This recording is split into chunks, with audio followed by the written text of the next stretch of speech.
Olá pessoal, estou aqui hoje com os professores de Direito Penal e do Processo Penal e colegas do Ministério Público, Rodrigo Chimin, Paulo Busato, Eduardo Cambi, pessoas que eu admiro, que estão numa instituição que eu admiro. E hoje a gente vai conversar sobre o projeto de lei 5282, de autoria do senador Antônio Anastasia, que prevê a obrigatoriedade do Ministério Público investigar todas as provas e circunstâncias que favoreçam a defesa ou a acusação, sob pena de nulidade absoluta. E aí, o que vocês acham disso? Paulo, o que você acha? Vamos começar com você. Bom, é evidente que ao trazer a nulidade absoluta associada à necessidade de investigação do infinito, isso gera a permanente nulidade absoluta.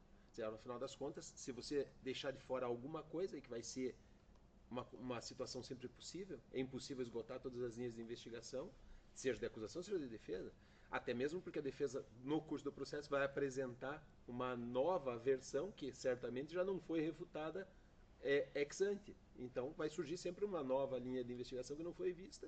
Isso vai acontecer em 100% dos casos e 100% dos casos serão anulados. Deixa eu somar esse teu pressuposto. Cami, você concorda? Existem infinitas hipóteses de investigação. Isso é impossível que o Ministério Público varra todas as hipóteses de defesa, todas as teses de defesa na investigação? Não há dúvida que isso é impossível. E ainda que a gente faça um esforço muito grande e faz parte da nossa atuação no processo e na investigação, buscar indícios de autoria e prova de materialidade, a gente jamais consegue esgotar essas possibilidades. Isso não significa que a gente age de forma discricionária. A gente levanta os elementos de prova num juízo de probabilidade e oferece a ação penal.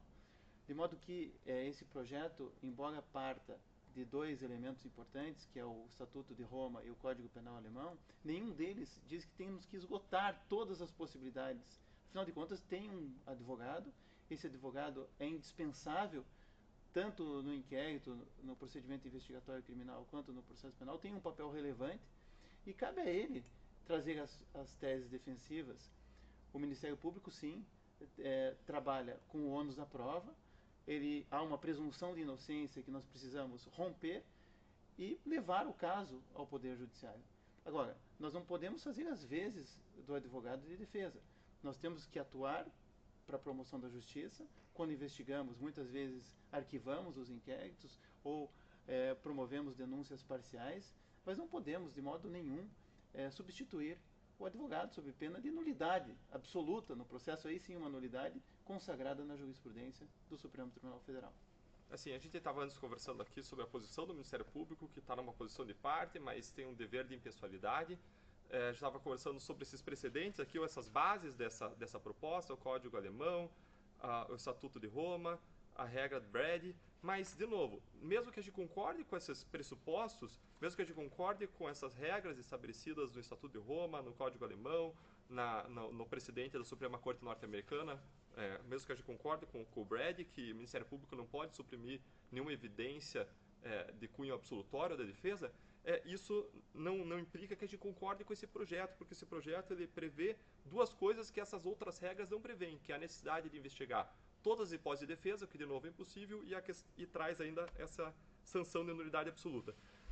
Chimin, como é que se vê essa questão da nulidade absoluta, dessa sanção no contexto brasileiro? É muito interessante isso, porque se a gente for analisar o Código de Processo Penal de 1941, tem uma regra no artigo 6º que indica a necessidade de se fazer um esclarecimento de provas, como diz a doutrina espanhola, de cargo e de descargo, né? Provas que possam acusar, mas que possam também absolver o réu. E desde sempre foi feito assim. A diferença desse projeto aqui, em relação ao que sempre se fez, que nunca se escondeu prova, vamos deixar claro, nunca se trabalhou com a ideia de deixar de fazer uma verificação de uma hipótese razoável de inocência. O que se tem de novidade aqui é a inserção de uma nulidade absoluta na investigação por conta de uma situação de impossibilidade de investigar todas as hipóteses, como você bem colocou.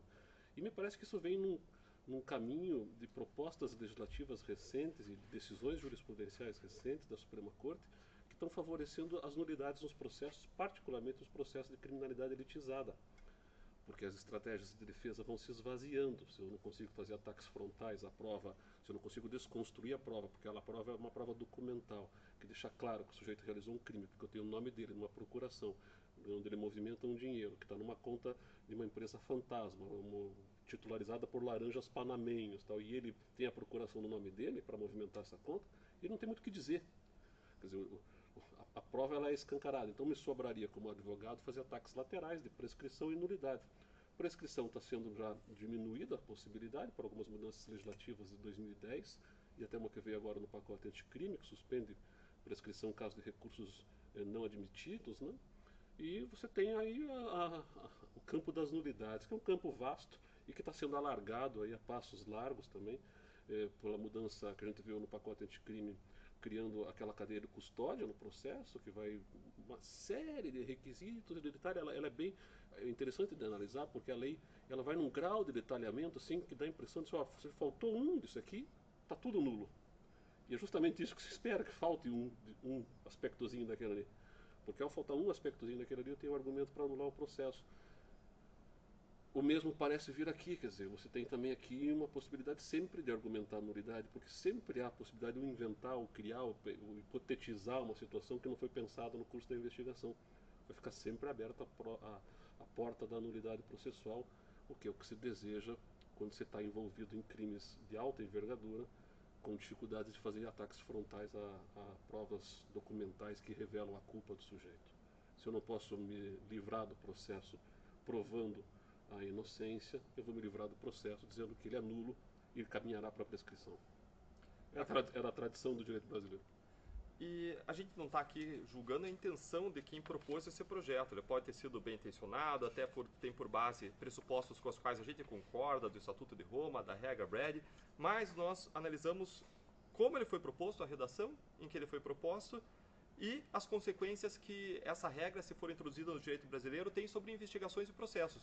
Isso preocupa muito mais num contexto em que a gente vê, como o Chimim bem colocou, uma espécie de movimento de reação em relação ao que aconteceu na Lava Jato.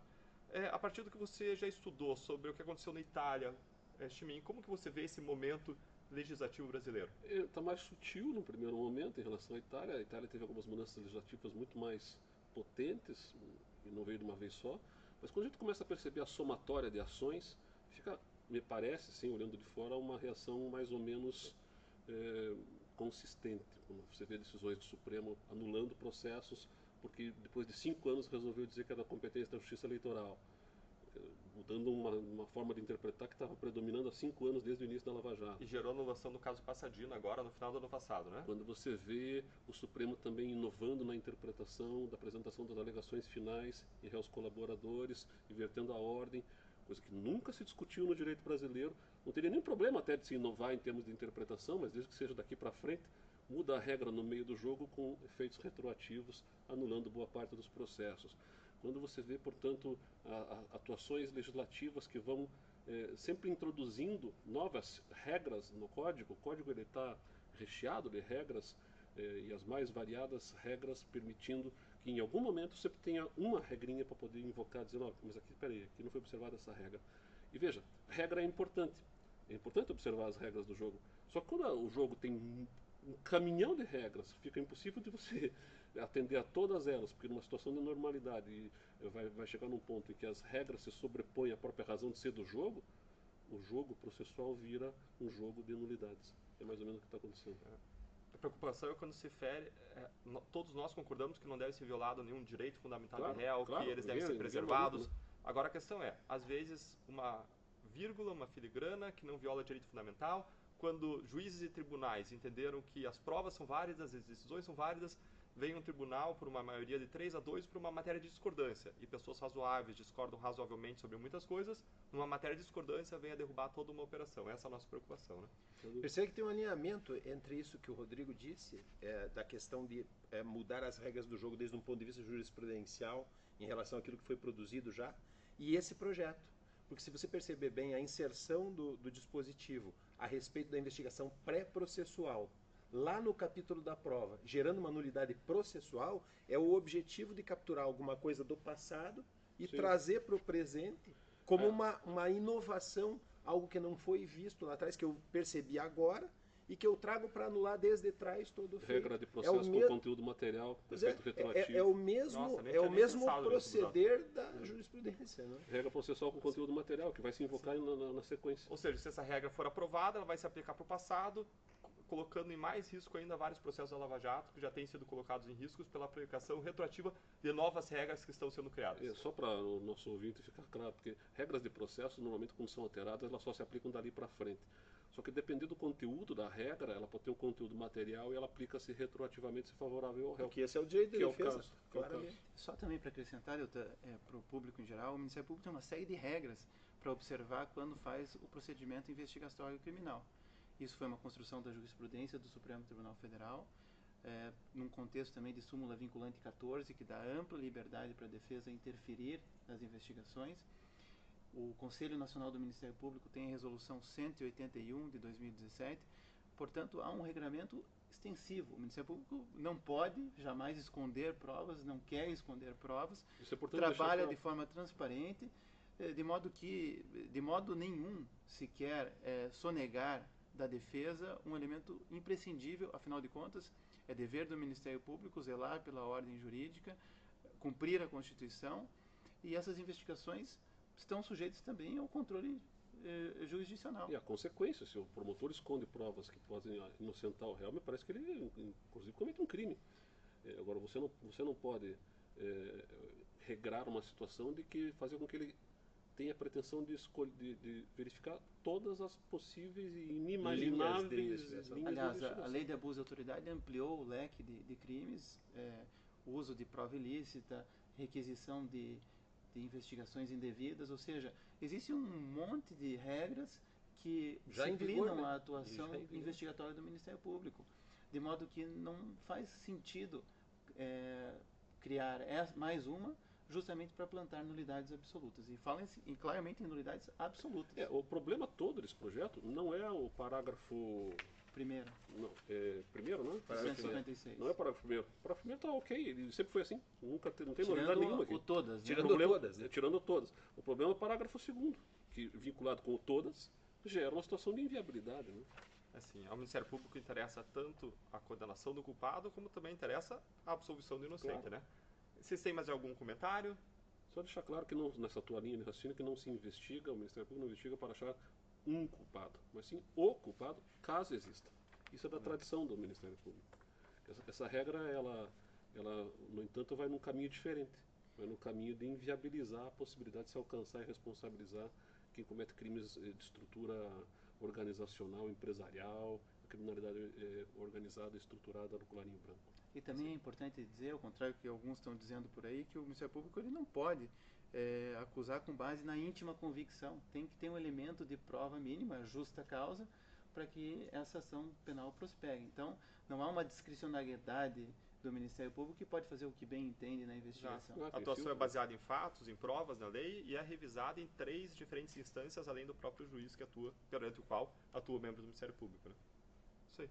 Mais algum comentário? Não? Pessoal, é uma alegria estar mais uma vez com vocês, conversando, discutindo esses projetos, essas leis, essas mudanças, o assunto do combate à corrupção. O objetivo de todos nós, o objetivo institucional do Ministério Público é buscar uma sociedade mais íntegra, um ambiente mais íntegro, com menos corrupção, com menos impunidade. Vamos seguir na próxima semana conversando sobre esses temas também. Um grande abraço.